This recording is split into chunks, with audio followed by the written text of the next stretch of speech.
Hello, and how are you? Oh my gosh, I'm so glad you're here. I'm excited for this video. It's weird. I'm kind of exhausted right now, to be honest. I'm a little bit tired, but at the same time, I'm juiced up on adrenaline. I'm pumping it out, and I am energized because I was just rehearsing out loud, pacing back and forth in this little empty classroom that I'm in, started going over the content for today, and I got so excited just thinking about it, talking about it, because I love today's message, and I really hope and think that you will find some value out of it. So let's dive right in, shall we?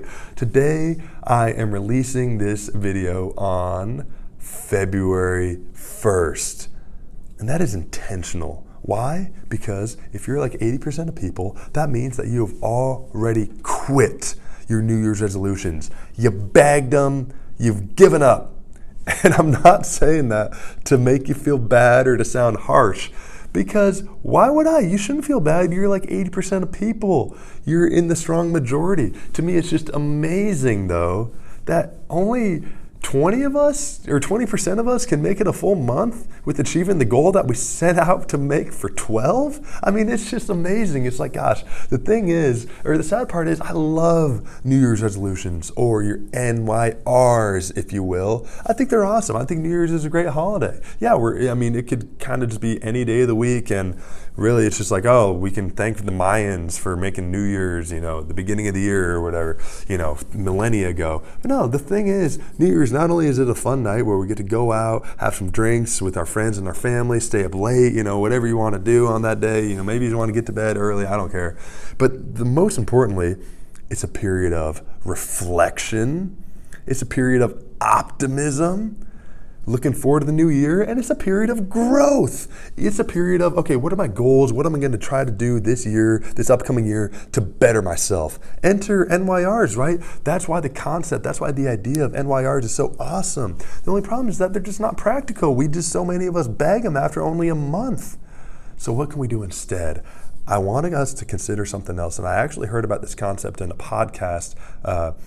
It's weird. I know the host of the podcast just a little bit, not that well, and that's why I started listening to it. And man, I just kept listening. I've listened to every single 101 episodes because he's doing such an amazing job. The guests are awesome, and one of them in particular brought up this concept of MITs, your most important task. Now, I'm going to get back to that in a little bit, but first I want to consider or just state, why do we bag our NYRs? Why are they so difficult to maintain? This is an important part, so stay with me, bear with me. Gosh, what am I even saying here? This is like my 20th take of this video. Oh my gosh, it's been a fun journey. I'm not gonna lie. I'm just kind of screaming at my own phone in an empty classroom, just cracking up. I'm like, what am I even doing? Anyway, why are NYRs so difficult to maintain? Oh gosh, let me get my legs out of the picture there. You don't need, sorry about that.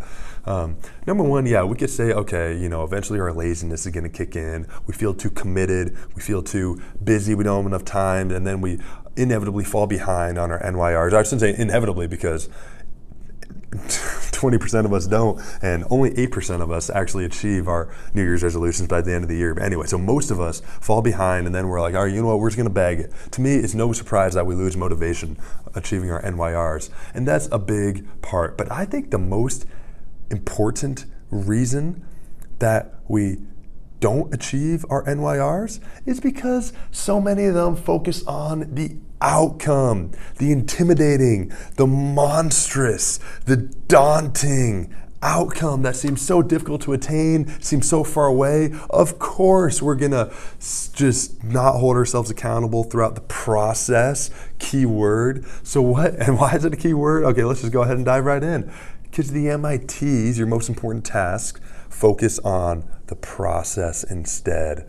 What are the small little things that you want to add on to your daily life, or regular life, weekly life, if you will, even monthly life, but let's keep it weekly right now. What are the small little things that you really want to do? The things that you're going to prioritize because you know how important they are, you know how beneficial they are, for all the same reasons that you're setting a bigger, more outcome-based NYR in the first place. What are the things that you're going to kind of do no matter what you're going to commit yourself to? For example, don't make the NYR of saying, oh, I want to be more mindful this year.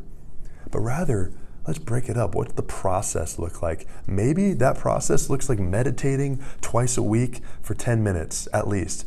or at least twice a week. Maybe you can do 10 minutes, 15 minutes, 30 minutes. I say mix it up. If you're feeling right in the zone while you're meditating, go a little bit longer if you want to. But let's just keep it simple. Okay, the process of being more mindful looks like meditating twice a week for 10 minutes. So let's focus on that. Let's identify and prioritize the process, and let's hold ourselves accountable to that, because look, that's something that so many of us, it's easy for us to do. We just have to carve out an additional 10 minutes every single week. Oh, twice? No big deal. We can all do that. It's no problem. And then you get to hold yourself accountable along the 4 checkpoints that you have each month, the 52 checkpoints that you have throughout the year. You get to say, oh my gosh, it's already Saturday. I've only meditated once this week. That means I need to meditate once, either today or tomorrow, to meet my MIT. And it's like, gosh, I have to, because it's my MIT. It's so important to me. It's one of my most important tasks. So let's go ahead and get it done. What does the process look like, and how are we going to prioritize that?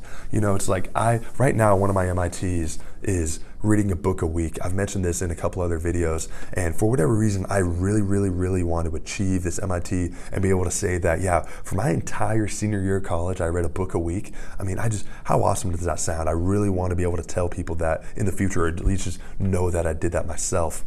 And let's say I have kind of just an uneventful week, not that much happens, which is kind of a lackluster meh week, if you will.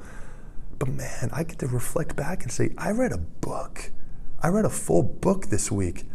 I bettered myself. I prioritized the process. I'm loving the process, and I'm being able to see my progress on the way.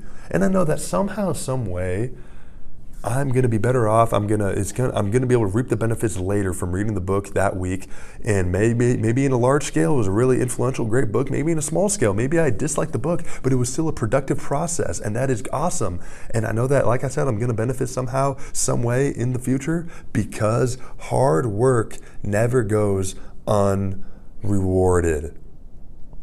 Let me say that again. Hard work doesn't go unrewarded. What is the process that you're going to commit to? What are the small little things that are just so important to you that you will do no matter what, with no excuses, in the absence of extreme circumstances? Obviously, if your MIT is to do 40 push-ups a day and you break both your wrists, okay, you can bag it and move on to something else. But anyway, I hope that makes sense. I love that message of just shifting our thought process from NYRs to MITs. I think focusing on the process rather than the outcome is why, for example, James Clear's concept of atomic habits in his book by that same name, if you've ever heard of it or read it, is so uberly successful and profound and beneficial to so many people, because there's something magical about focusing on the process rather than looking so far distantly to the outcome. So I hope that resonates with you. What are your MITs? Seriously, please reflect on that. They could be so many different things, and it doesn't need to take much time each week, but please get them done. I promise you'll reap the benefits later. Like I said, hard work doesn't go unrewarded.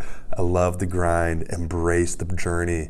Embrace the difficulties and adversity amidst the journey. Gosh, I just love the process. Let's love it together, baby. Come on, let's do it. Thank you so much for listening, and I'll catch you in the next one.